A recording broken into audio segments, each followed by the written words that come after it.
Hello once again, and welcome back to my 54th episode of a haphazard recording. I'm going to be going through some of the comments today. I'm also, if you notice the background music, it seems fairly loud and dramatic, and so I will tone that down some. And, right, to get into the crux of the situation today, there are a lot of fascinating issues that I would like to cover. And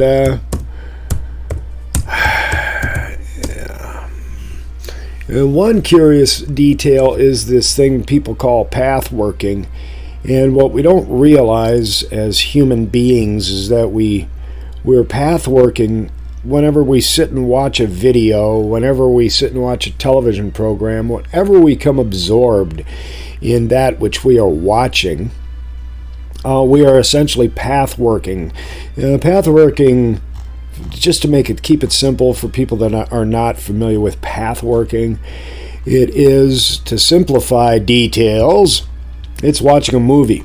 Basically, you're meditating rather than sitting in your living room and watching a movie. You're closing your eyes, meditating, shutting out all exterior influences, and seeing the movie that is presented before you.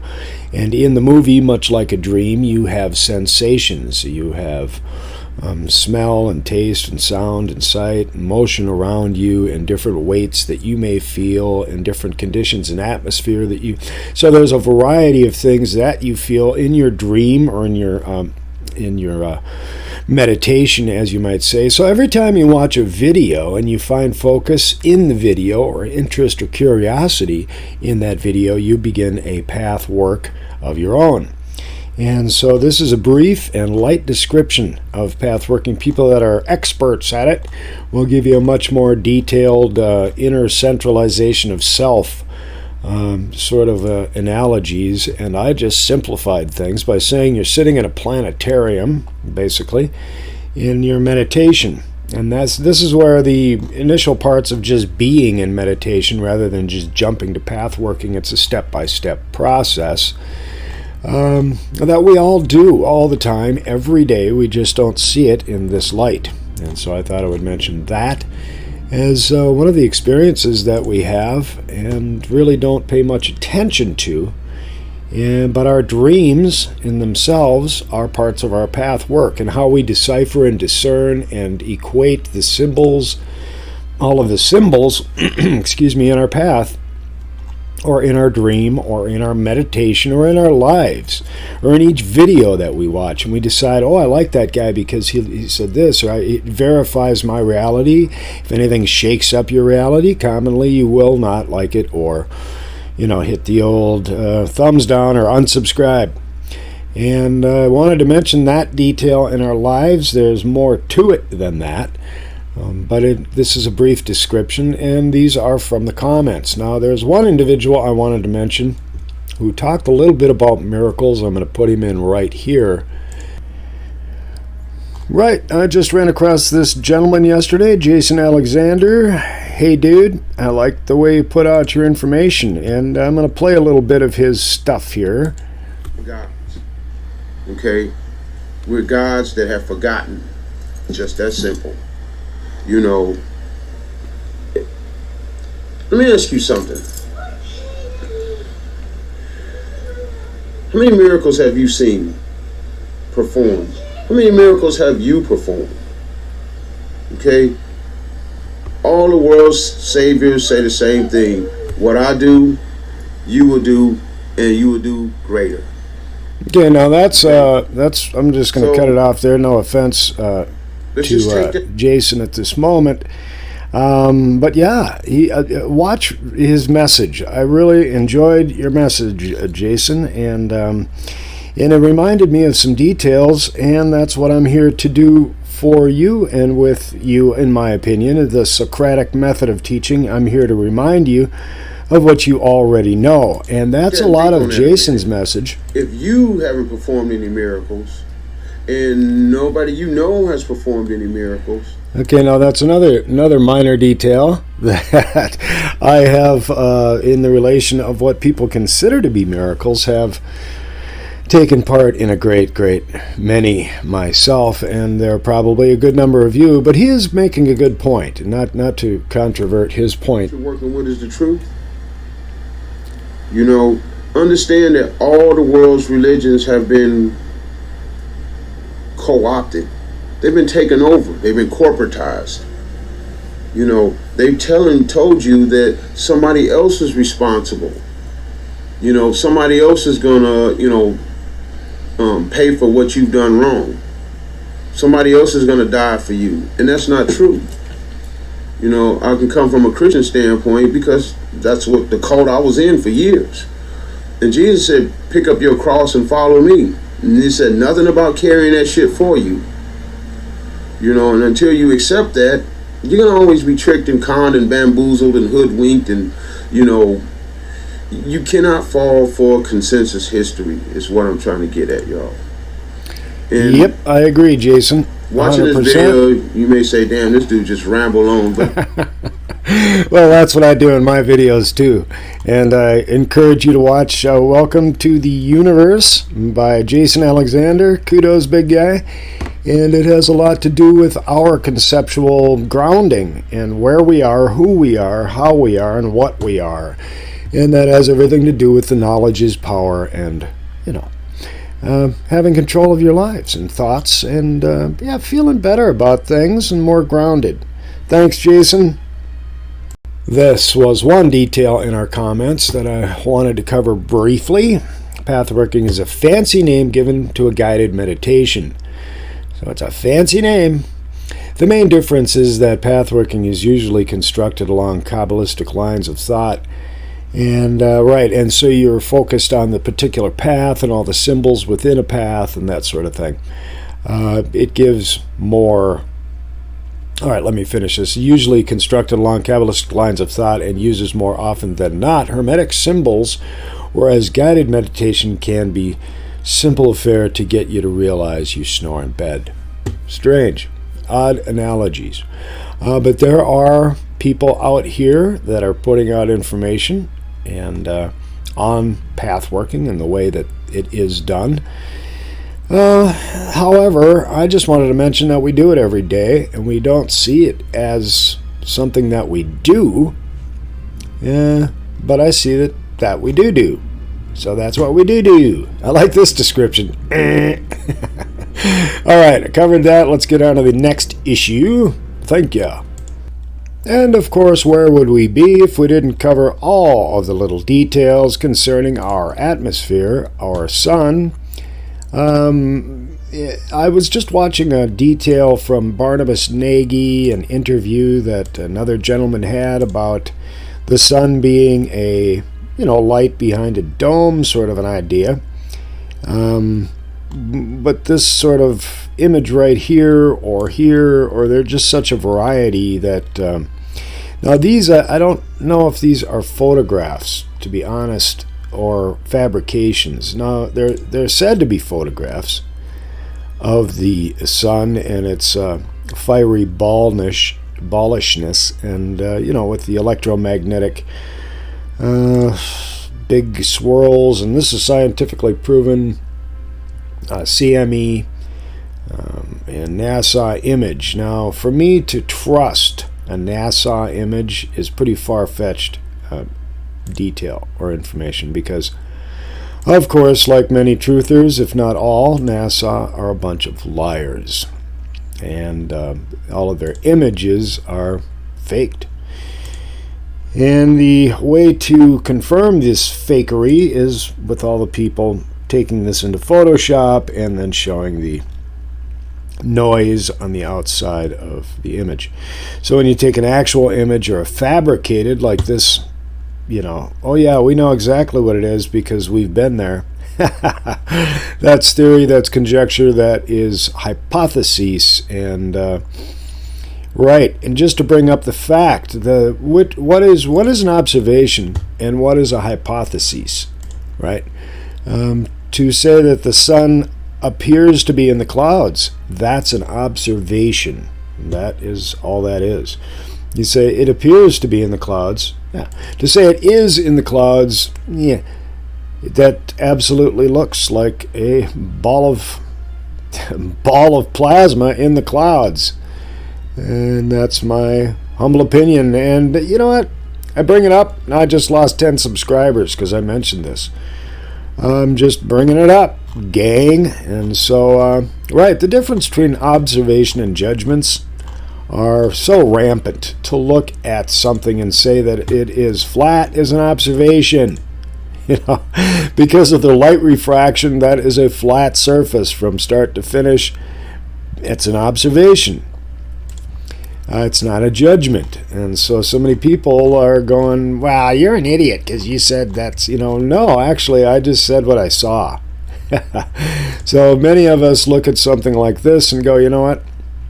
You don't know that because you've never been in there. You're just making it up. And that's just a way to explain things. Let's explain it all away. So I am trying to find my followers on YouTube, and these are part of the surveillances. I like to look at the lies we've been told, to actually point them out and say, look how obvious this is. However, I'm not going to pander and try to scrutinize you people. You decide for yourselves what you think is hooey and phooey and hypotheses and hodgepodge, and you know, be done with it. You know, I'm not going to pansy ass around myself. However, you can be excluded from YouTube or from being found on YouTube. I have discovered that by putting out 5G information and by putting out the Rothschilds information. And I'm going to keep putting it out in different ways and taking a look at these observations. Now, come on, gang. Where is that sun? That's all. Is that, you know, is it a conspiracy to say I see it in the clouds? I think not. And so I don't know how many subscribers this comment will lose me. But, yeah, I'm going to continue where I think this is hodgepodge, hooey, and huff and fluff. And I will speak what I consider to be truth. And so sayonara, Charlie. I like some of the fabrications. I think they're fantastic. And, right, wanted to get through a little bit of that and get on to the next issue. Thanks for your comments and subscriptions.